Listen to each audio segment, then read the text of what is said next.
తెలంగాణ కుంభమేళ మేడారం జాతర ఏర్పాట్లపై మంత్రి సీతక్క సమీక్ష నిర్వహించారు. మేడారం జాతర ఆసియాలోని అతిపెద్ద ఆదివాసీ జాతరగా అభివర్ణించారు సీతక్క. ఇక ఫిబ్రవరి 21 నుండి మేడారం జాతర ప్రారంభం కానుందని అన్నారు.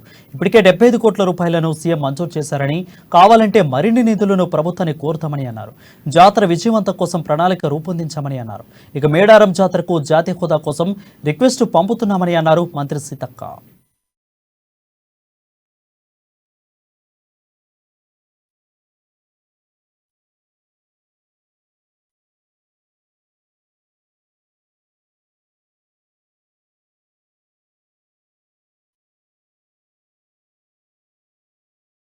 ఖచ్చితంగా ఇక్కడ ఏ అవసరం ఉన్నా జాతర నిర్వహణ కోసం, అదేవిధంగా ఈ ప్రాంత అభివృద్ధి కోసం, ఈ ప్రాంత బిడ్డగా, ఆ తల్లుల బిడ్డగా, మా ఇంటి ఇలవేల్పులుగా, ఇక్కడ ఎంతో విశ్వాసంతో నమ్మకంతో వచ్చేటువంటి భక్తులకు ఎలాంటి అసౌకర్యాలు కలగకుండా మేమందరం కూడా పనిచేయాలని అధికారులందరూ ఇక్కడ ఉన్నటువంటి టీం, అదేవిధంగా ఇంతవరకు సమీక్షలో పాల్గొన్నటువంటి ప్రజాప్రతినిధులు కానీ, అధికార యంత్రాంగం కానీ అందరం కూడా ప్రతినబూనడం జరిగింది.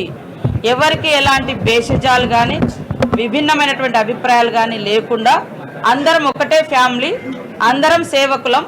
సమ్మక్క సారలమ్మ సేవలో ఈ 2 months, ఈ 2 నెలలు ఖచ్చితంగా అన్ని రకాలుగా ఈ ప్రాంతాన్ని అభివృద్ధి పదంలో తీసుకెళ్తూ భక్తుల అవసరాలు తీర్చే విధంగా ఒక ప్రణాళిక రూపొందించుకోవడం జరిగింది. మొన్ననే 15వ తారీఖు నాడు జీవో రాగానే కలెక్టర్ గారు, అదేవిధంగా ఉన్నటువంటి